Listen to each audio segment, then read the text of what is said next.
Hello YouTubers, welcome to PDINA Royally Teachable Moments. I hope you're doing well today. Reminder, newsflash for some of you who haven't been here, this is your first time maybe. I will be in London, England on May 5th for a Coronation breakfast. If you want to see me, join me, please hit me up. Information on pdina.net. Hope to see you there.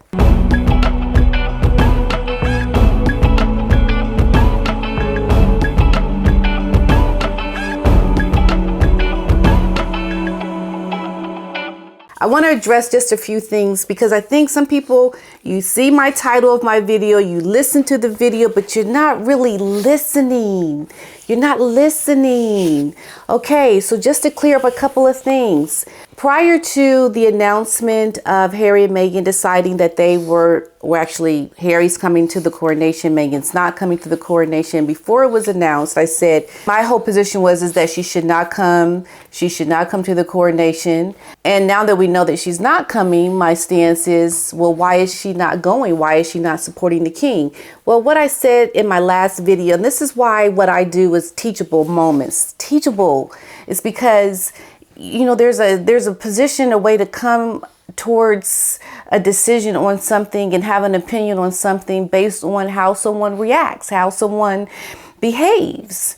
And we know the history. We know how Meghan has behaved in the past and how she tries to upstage the royals whenever they announce something. She'll announce something to overshadow their event. She doesn't want to work in conjunction with the royal family.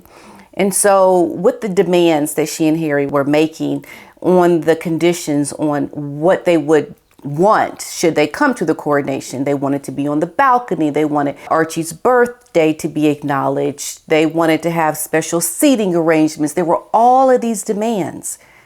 And, you know, my stance when this came out was, then you need to keep your butt at home.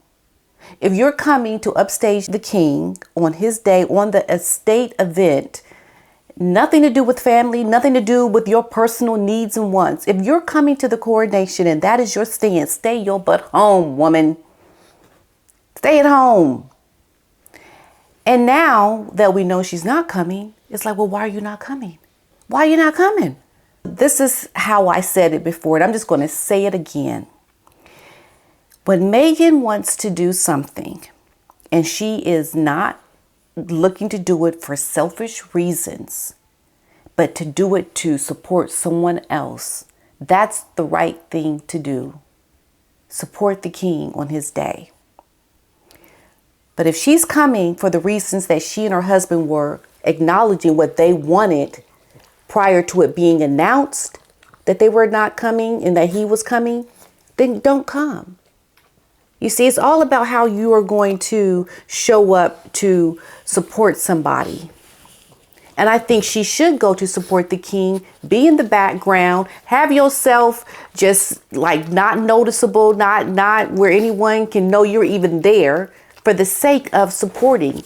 But she doesn't want to do it because we know that she's going to be booed. She's going to be put in a position where she's going to be very uncomfortable. I should never have put this lotion on my hands because this dog is licking it and it's, oh, stop. Please stop. Please. I can't handle it. Thank you. Thank you. So the whole thing, Otis, please, can you not lick my hands? Sit down. Okay, we're not doing this, okay? I'm trying to talk to the people. You understand? I'm trying to talk. And you're kind of distracting right now. And that's not good.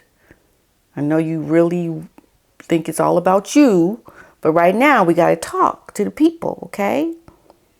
Okay, we're going to talk to the people. Otis,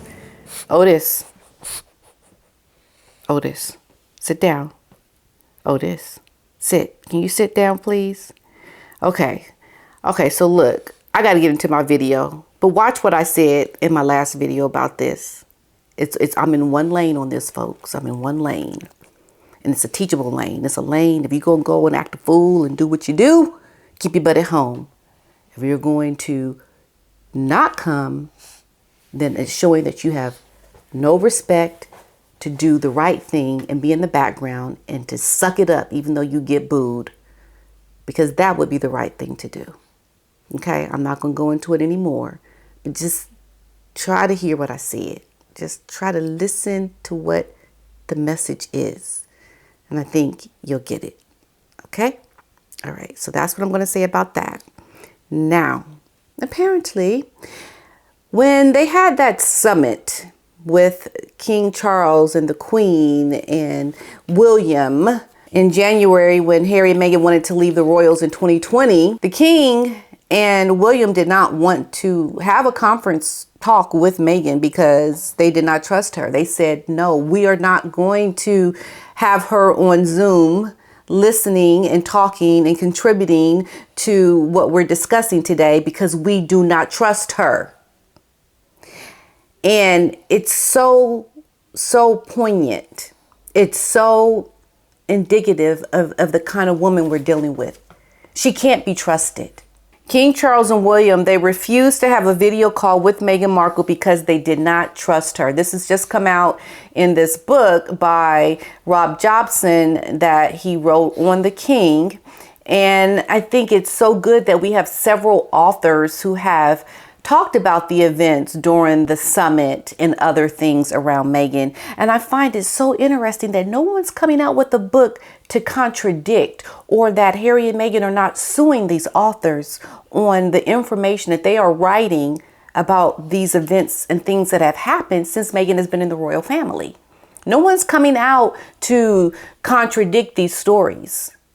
And to understand fully who a person is, you can see that by these different authors, Tom Bower, Lady C, Rob Jobson, we've got the courtiers, we've got Tina Brown, we've got all these people writing these books, talking about what has happened.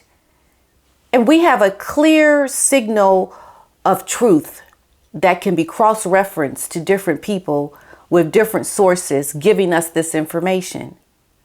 And coming out and saying in this book now that Meghan just could not be trusted shows you that there is a fine line that the royal family have drawn with this woman because of her behavior and the things she has done that they know she has done. Where are the people writing books that are contradicting these stories of these authors? We only got Finding Freedom, and we know Harry and Meghan contributed to that book because they lied before saying that they didn't have anything to do with the book. Oh, but then it came out later that they did have something to do with the book. Okay, so as you can see, we have information that shows that Meghan clearly lied about contributing to the book Finding Freedom. She's the reason we have these issues that we are having right now, folks. That's right, I said it. This black woman of color, American, coming out, creating all this disruption and negativity and conflict within the British royal family is atrocious.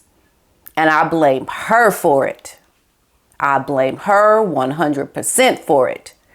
Harry is following her lead. He would follow the lead of a woman that wasn't behaving this way. Okay? And he's also, obviously, from what we see, following the lead of a bad woman. A woman that has no good reason for the things she's doing to this royal family. So I blame her 100%. That's right.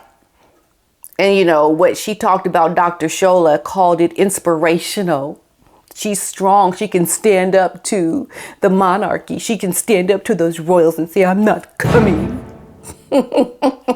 Yeah. Or they're not coming. She's not coming because she knows she's not going to be well received. It would have been so strong and admirable for her to come and be in the background and support and to swallow the hurtness that she would feel in that moment, because she clearly would have deserved it. But that would have been, she would have been really showing a good stance of I've changed, I'm a better person. I'm here to support, and I'm going to wear my beige. I'm going to be in the background. I'm not going to roll my window down. I'm not going to try to get any notoriety on the balcony. I'm not going to request certain seats. I'm going to come and I'm going to accept whatever my fate is when I go that day. That would have been the great and most admirable thing for her to do and to show up. Trying to say is admirable and inspirational and she's showing she's a strong woman. Woman, get out of here with your nonsense. You just talking about the side of your face.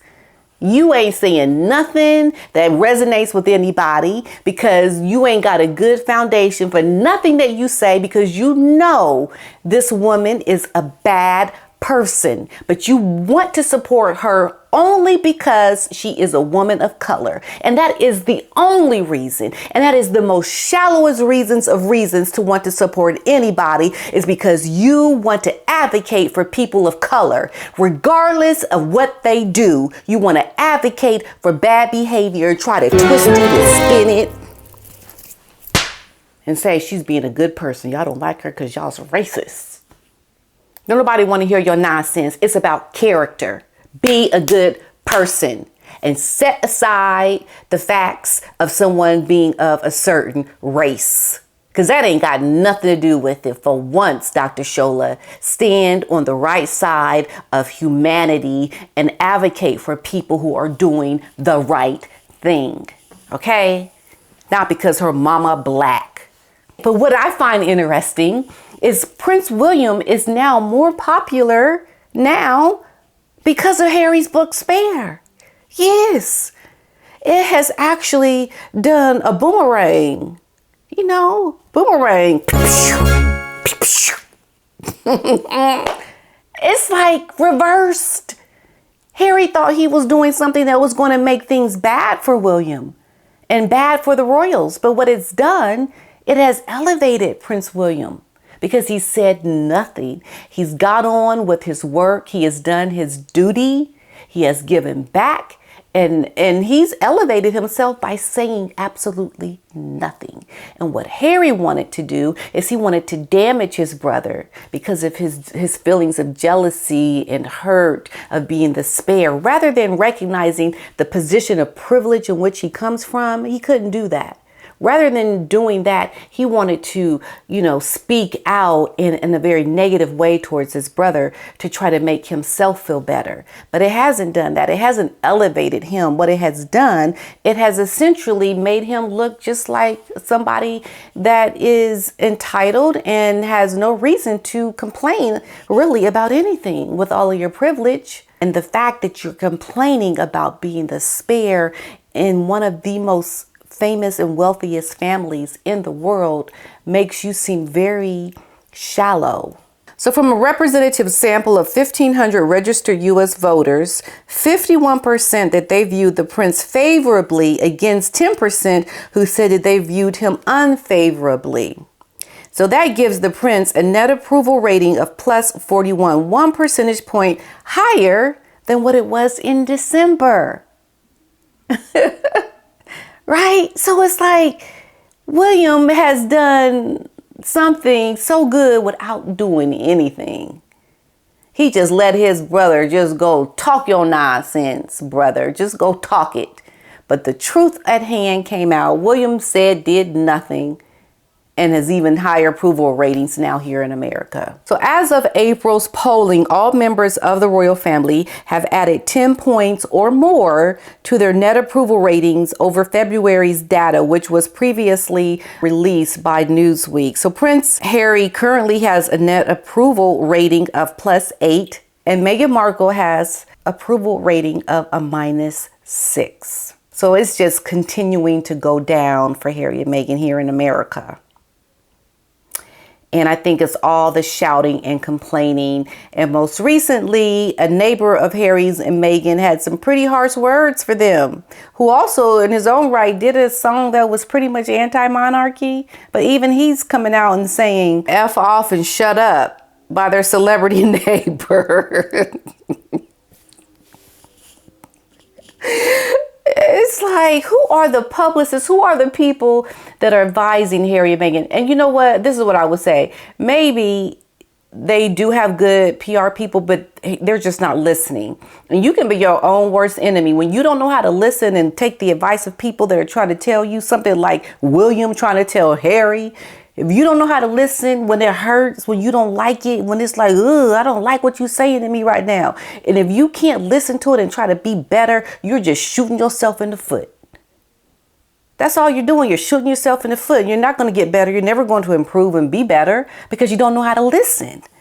So that's the article. That's the information about William now being elevated above Harry, despite his book Spare, which has essentially helped William and Katherine to rise above. And I think for anyone seeing this, they can understand that, yes, William loves his brother. Harry just needs to, at some point, he and his wife need to get it together and to start eventually learning from their own actions. Please, at some point.